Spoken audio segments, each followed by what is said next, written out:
विपक्ष कहने के लिए था। विपक्ष था का कहीं दिख रहा था आपको? विपक्ष इस 12 साल के इस भाजपा के सरकार के समय में विपक्ष कहीं दिखा? कहीं दिखा? कहीं विपक्ष नहीं दिखा। कारण कि इन लोगों को अपने नेता होने का वो नहीं था। इन लोगों का ये था कहीं हमको ईडी और सीबीआई बंधक न बना ले इस सर, और उसका परिणाम था विपक्ष का मौन धारण करना, मुक्तदर्शक होना। समस्याएं हैं तो उसका निराकरण क्या होगा? हम जनता है, वोट देते हैं नेता को। पक्ष और विपक्ष बनाया किस लिए गया? कि विपक्ष हमारी आवाज बने। विपक्ष की अगर आवाज सदन में नहीं सुनी जा रही है तो सड़क पे आए। लेकिन इन लोगों को डर लगता था। ये लोग मैनेज थे, लेकिन इन युवाओं ने इनकी आंखें खोल दिया। इनको समझ में आ गया कि अगर आज भी हम इन युवाओं के साथ, इस देश के साथ खड़े नहीं होते हैं तो कल भारतीय जनता पार्टी की सरकार आए या न आए, हम विपक्ष में भी रहने के लायक नहीं रहेंगे।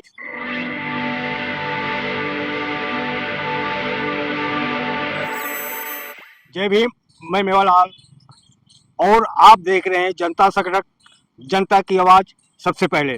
साथियों में जो सीजीआई ने जो बच्चों को कहा था कि ये कॉकरोच हैं, कीड़े मकोड़े हैं, फिर उसके बाद जो जब यहाँ पर जंतर मंतर 20 जुलाई को पुलिसिया लाठीचार्ज हुआ तो बहुत से जगह से जो वीडियो आए हैं कि उनको किस तरह से पुलिस महिलाओं के साथ, बच्चों के साथ बर्बरता किया है। तो जब उसमें वहाँ कोर्ट में केस डाला गया है कि देखो मिलॉर्ड, मेरे बच्चों के साथ ये हो रहा है, तो कोर्ट ने कहा कि हमारे पास समय नहीं है वीडियो देखने के लिए। और सोनम वांगचुक ने अपना अनशन को तोड़ा और जो सरकार है समझौता पे राजी हुआ और जो मांगे थी 3 मांगे मान ली गई। तो उन सब पर चर्चा करने के लिए हमारे साथ सोशल एक्टिविस्ट हैं प्रमोद भारती जी। आज इनसे समझूंगा कि आखिर ये क्या समझते हैं कि सोनम वांगचुक का अनशन तोड़ना मजबूरी था या जरूरी था। भारती जी, आप सबसे पहले मेरा सवाल है, आपका हमारे चैनल पर स्वागत है। क्या कहेंगे जो सोनम वांगचुक ने अनशन तोड़ दिया, वो मजबूरी जरूरी थी या जरूरी थी? सबसे पहले तो मैं आपको और आपके दर्शकों का धन्यवाद करूंगा। दूसरी बात कि जो भी युवा छात्र या सामाजिक संगठन के लोग या राजनीतिक पार्टियां मिल करके एक 12 साल से जो देश में तानाशाही की सरकार चल रही थी और जिसकी वजह से भय लोगों में प्राप्त था, उसको तोड़ने का काम किया। और उसमें सब लोग एकजुट एक साथ आए और इस सरकार को बता दिया कि ये प्रजातंत्र है, किसी के बाप की बपौती नहीं है और यह देश नैतिकता के आधार पर चलेगा, संविधान के अनुसार चलेगा। इसके लिए उन सभी साथियों का मैं तहे दिल से शुक्रगुजार हूं और सबको मैं धन्यवाद देता हूं। मैं प्रोटेस्ट में बराबर रहा, शामिल भी रहा और अभी परसों भी हम लोग खुद प्रोटेस्ट में थे। कल यह सूचना मिली तो इस त्याग, तपस्या और संघर्ष को मैं दिल से प्रणाम करता हूं, नमन करता हूं, सम्मान करता हूं। अब अपना सवाल आप करिए, फिर मैं मेरा सवाल है कि जो जिंजी जिसको कॉकरोच कहा गया, कीड़े मकोड़े कहा गया, यहाँ तक कि जब उनका केस दायर हुआ कह कि हमारे पास समय नहीं है पुलिसिया को तांडव को देखने के लिए, अब ऐसे जज बार बार वो कहते हैं कि हमारे पास समय नहीं है और कीड़े मकोड़े कह देना, वो बच्चे जो जिंजी हैं आज देख सकते किस तरह से अपने क्या था उनके अंदर की जो सरकार कहती थी कि हमारे शासन में इस्तीफे होते नहीं, आखिर इस्तीफे हो गया। कैसे देखते हैं इन बच्चों का जो उमंग था, उनके अंदर जज्बा था, कैसे देखते हैं? इस सरकार में इस्तीफे नहीं होते हैं, मैं कह रहा हूं कि इस्तीफे होते हैं। इसके पहले भी भारतीय जनता पार्टी की सरकार थी जिसमें अटल बिहारी वाजपेयी प्रधानमंत्री थे और हमें जहां तक याद है कि भ्रष्टाचार के मुद्दे आए चाहे जितने भी मंत्रियों पे, चाहे रेल विभाग से मतलब हो या रक्षा विभाग से मतलब, जॉर्ज फर्नांडिस का इस्तीफा हुआ था अटल बिहारी वाजपेयी की सरकार में आरोप लगने के बाद। रेल मंत्री का इस्तीफा हुआ था, वो बीजेपी के थोड़ी थे। नहीं, वो बीजेपी थी, ये बीजेपी की नहीं है। ये सरकार जो है वो आरएसएस की है, आरएसएस की सोच से चल रही है। तो आरएसएस में तो सब नंगे हैं, हाफ चड्डीधारी है। उसमें इस्तीफा दे या ना दे वो तो नंगे हैं। उनकी कोई इज्जत और सम्मान प्रतिष्ठा थोड़ा है, उनके अंदर कोई नैतिकता थोड़ा है। तो उसने जहां से कहा वहां पे सही कहा है ना। लेकिन उनको ये भूल गए कि यह देश प्रजातंत्र है नैतिकता के आधार और संविधान के अनुसार चलेगा। और यहाँ जो भी तानाशाही रवैया अपनाएगा तो यहाँ का हर एक युवा भगत सिंह है ना, सुभाष चंद्र बोस बनेगा। यह क्रांतिकारियों की भूमि है। मेरा सवाल ये था भारती जी, जिनको आप कीड़े मकोड़े कर रहे हैं, आप कह रहे हो कि ये कॉकरोच है, लेकिन उनके अंदर जज्बा कहाँ से आया? इस तरह से जो 12 साल में जो विपक्ष है दुबक गया था, बैठ गया था, कुछ कर नहीं पाया था, उनकी कमजोरी की वजह से आज बच्चे सड़कों पर आए। तो मैं कह रहा हूँ उनको जज्बा कहाँ से आया? ऐसा है, रोज रोज है ना घुट घुट के जीने से अच्छा है कि एक दिन मौत को गले लगा लो। और आज युवाओं ने उसी तर्ज पे काम किया है, भगत सिंह बन के अपने आप को दिखाया है। और जो हमारे दलित समाज के अभिजीत दीपके जी हैं, मैं उनका सम्मान करता हूं, और उनके माता पिता जी को मैं नमन करता हूं कि उन्होंने ऐसे पुत्र को जन्म दिया जो समाज के साथ साथ देश हित में जो ये जोश पैदा किया। और 12 साल के अंतराल में 12 साल बीतने के बाद इस सरकार को एहसास दिलाया कि यह देश बाबा साहब के संविधान से चलेगा, न कि तेरे तानाशाही और अनैतिक आचरण के दम पे चलेगा। तो उन्होंने ये किया। और जहां तक जजेज और सीजीआई की बात है, मैं आपको बताऊं, सीजीआई एक पद है, जज एक पद है, लेकिन उसको धारण करके जो व्यक्ति बैठा है, क्या वह उस लायक है या नहीं? एक कोलिजियन सिस्टम से जो जज बना के आए जा रहा है, उसमें ज्यादातर आरएसएस के लोग ही हैं। और उनकी यह भावना दर्शाती है कि आरएसएस वादी है, मनुवादी है, और ऐसे व्यक्ति को उस पद से तुरंत इस्तीफा दे देना चाहिए, जो हमारे देश को के युवाओं को काक्रोच करता है। हक अधिकार मांगने पे लाठी मिलती है, और उसके बाद वो कहता है कि इस पर सुनवाई नहीं हो सकती। हमारे पास ये सब सुनने के लिए समय नहीं है, देखने का वीडियो, हाँ, वही वीडियो देखने सुनने का समय नहीं है। तो ऐसे लोगों को पद पे रहने का भी अधिकार नहीं होना चाहिए। एक तरफ प्रधानमंत्री कहते हैं कि पेट्रोल बचाओ, एक तरफ सीजीआई से लेके इस देश का कैबिनेट सीजीआई के साथ विदेश दौरे पर मस्ती कर रहा है।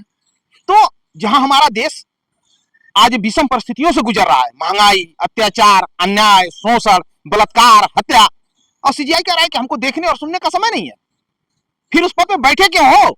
ये देश की गाड़ी, देश की जनता के टैक्स के पैसों का तुम उपयोग कर रहे हो, तुम वहां संविधान की सुरक्षा के लिए बैठे हो, देश के लोगों के मौलिक अधिकारों की रक्षा के लिए तुमको सीजीआई बना के बैठाया गया है, और इस तरह की बेशर्मी बयान दे रहे हो।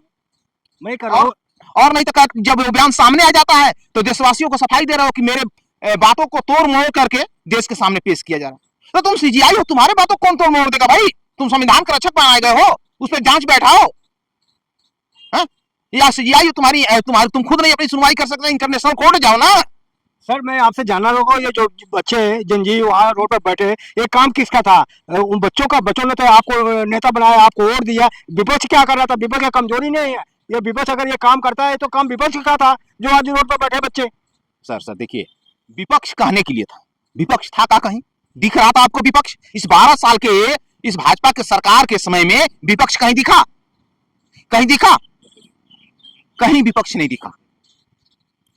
कारण कि इन लोगों को अपने नेता होने का वो नहीं था, इन लोगों का ये था कहीं हमको ईडी और सीबीआई बंधक न बना ले इस सर।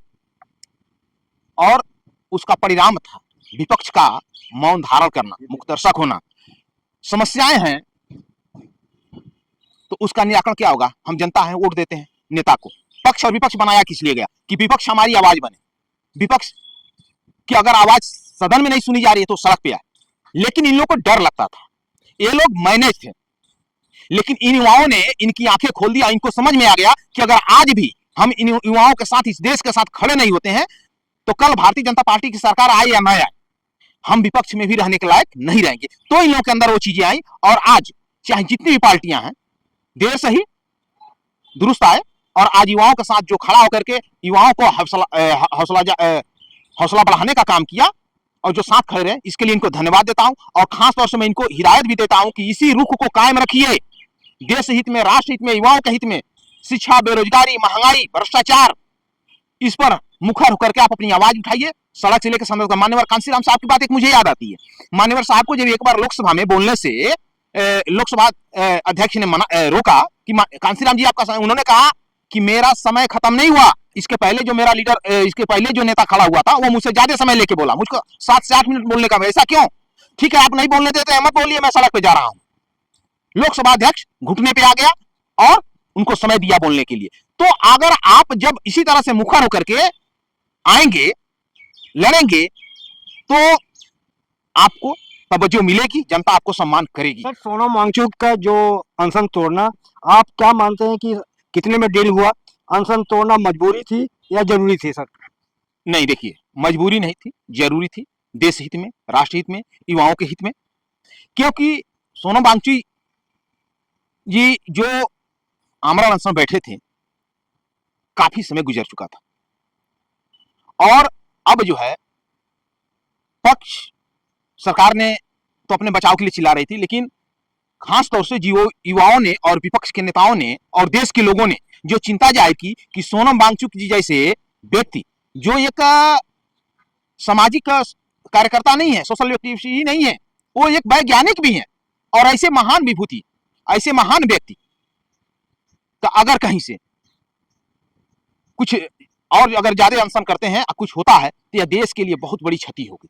तो विपक्ष के साथ साथ पूरी देश की जनता ने उनसे आग्रह किया था, और खासतौर से जो प्रोटेस्ट में युवा साथी जो भी थे, या प्रोटेस्ट में जो भी स्टूडेंट आए थे, युवा आए थे, उन सब लोगों ने आग्रह किया कि सोनम वांगचुक जी आप अनशन तोड़ दीजिए, ये प्रदर्शन उसके बाद। इन पे आरोप लग रहा है कितने में डील हुआ, ये क्या कहते हैं जो केंद्रीय मंत्री थी उनके हाथों से ये क्यों क्या कहते हैं अनशन तोड़ा?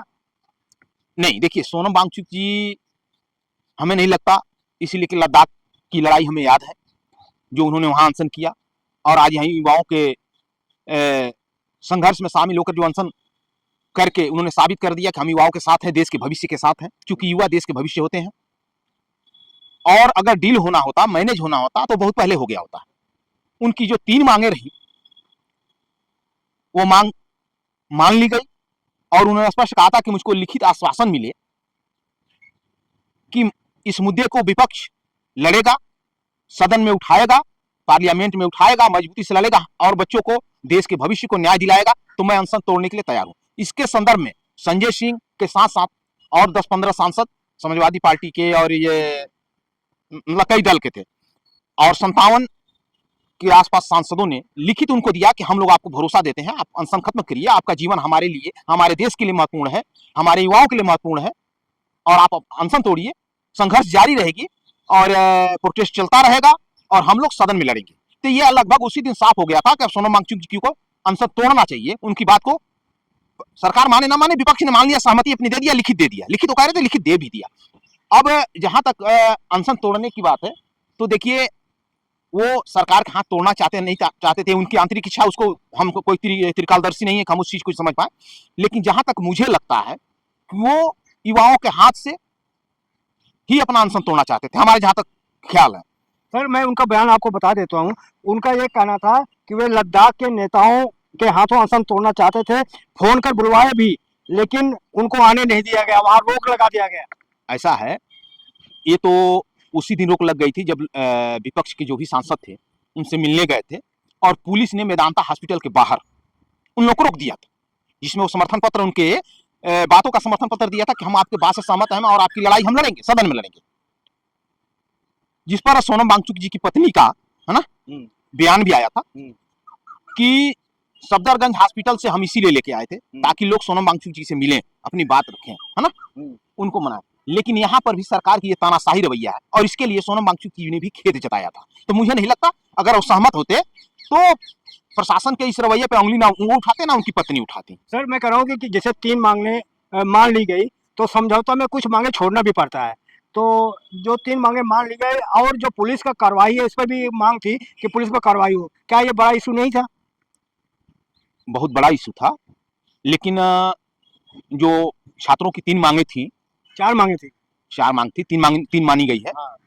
चलिए, समझौते में एक छोड़ना पड़ा, लेकिन उसका कारण ये भी है कि ये स्टूडेंट भी समझ रहे हैं, विपक्ष के नेता भी समझ रहे हैं, और देश की जनता भी समझ रही है कि जो पुलिसकर्मी है वो कहीं ना कहीं से विवश थे, मजबूर थे, है ना, कि ये जो पुलिसिया कार्रवाई हुई, ये पुलिस वाले मेरे ही आपके घर से, बाहर से नहीं है, इनके ऊपर आदेश थोपा गया, इनकी मजबूरी थी कि उसको फॉलो करना था।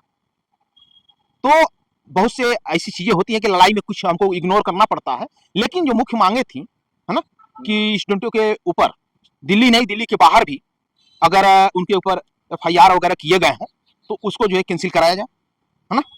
उसके बाद जहां तक उसका मिनिस्टर का इस्तीफा, प्लस जो स्टूडेंट आत्महत्या किए हैं उनको कंपनसेशन, ये 3 मुख्य मांगे मानी गई हैं।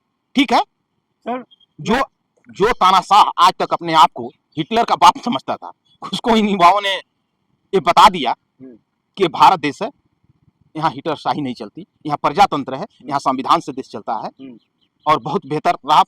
और जो शांत संयम और जो धैर्य का वातावरण बनाते हुए आज जो अपने सत्य और संघर्षों का परिचय दिया युवाओं ने, मैं उस जज्बे को सलाम करता हूं। सर लास्ट सवाल आपसे पूछ रहा हूँ कि जिस तरह से इंटरनेट बंद करना, 18 मेट्रो स्टेशन को बंद करना, अन्य प्रदेशों से सेना की टुकड़ियां बुलाना, बंदरबख्त गाड़ी आ जाना, जंतर मंतर के चारों तरफ जैसे किसानों को कील की तरह वहां पर 4 दीवारी घेराबंदी करना, क्या मोदी और शाह का कत्लेआम करना, क्या आशंका नहीं लग रहा था आपको? होने के लिए कुछ भी हो सकता था, ठीक है, लेकिन ये सरकार भी कहीं ना कहीं समझ चुकी थी कि अब हम कुछ कर नहीं पाएंगे। और देखिए अभी जैसे कि धरना प्रदर्शन में एक नारा बड़ा प्रसिद्ध है कि जब जब, है ना, मोदी डरता है, हाँ मोदी डरता है, हिंदू मुस्लिम करता है, हिंदू मुस्लिम करता है, पुलिस प्रशासन आगे करता है ना। हाँ, हाँ, तो वही उसी तर्ज पे एक कायर सरकार, है ना, कायर, हाँ, है ना, शासन में बैठे हुए कायर मंत्री, मुख्यमंत्री, प्रधानमंत्री जो भी हैं, हाँ, ये अपनी कायरता को ये इंटरनेट बंद कर देना, सड़कें ब्लॉक करा देना, प्रशासन लगा देना, बंद गाड़ियों को से पूरा घेराव डाल देना, ये अपने कायरता का परिचय दे रहे थे। हाँ। इन लोगों के पास ताकत नहीं। अगर जनता आज जनता आई रोड पे ना, हाँ। एक भी कहीं दिखाई दिए बीजेपी के नेता? आप ये भी देख लीजिए कि एक चीज मैंने विश्लेषण किया, ये मेरी आपको प्रश्न में नहीं था लेकिन मेरे दिमाग में आ गया। हाँ। बिहार में नेता पीटे गए, कौन पीटा गया? बीजेपी का। एमएलए पीटे गए बीजेपी के, एमएलसी पीटे गए बीजेपी के। मतलब समझ में आ रहा है?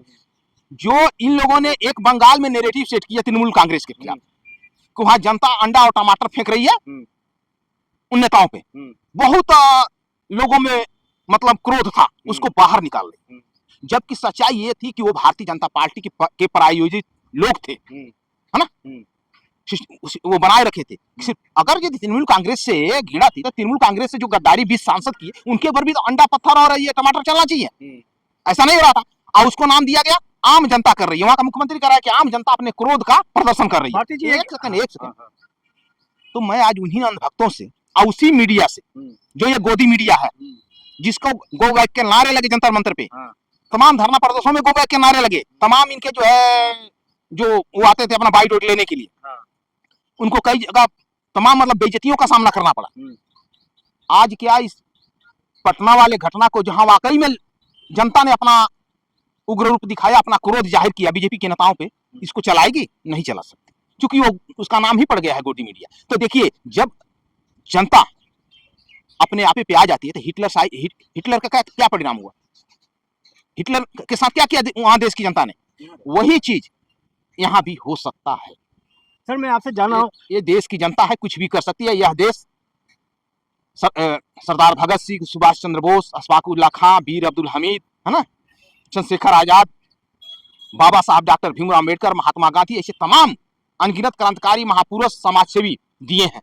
तो तेरे एक तानाशाह की औकात नहीं है कि तू भारत को अपनी उंगली पे न चाले। क्या आप जो जंतर मंतर हुआ, क्या इसको बहुजन आंदोलन के रूप में आप मानते हैं? वहां जय भीम के नारे लगे, लेकिन एक तरफ जो गोदी मीडिया गो बैक नारे लग रहे हैं, लेकिन जो अभिजीत दीपके का बाउंड्री था, वहां पर जो बहुजन मीडिया का वहां एंट्री नहीं हो पाया। मैं वहां देख रहा हूँ Ajit Anjum, Lallantop, red mic, news pinch जैसे जो मनुवादी विचार, जो जिसको पंडित समाज के ज्यादातर लोग थे, उनको एंट्री मिला, लेकिन जो बहुजन मीडिया वहां एंट्री नहीं दिया आप कवर करने के लिए। उसको कैसे देखते हैं आप?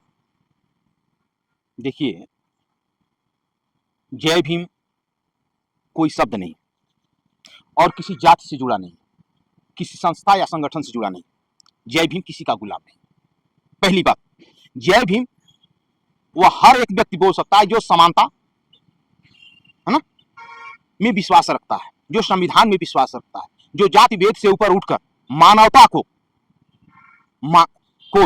अपना अरे भाई ये जो मेन मीडिया है उसमें अरे सवाल बात तो होने चाहिए। हाँ। आपका जय भीम पे सवाल था, उसका मैं जवाब दे रहा हूँ। हाँ।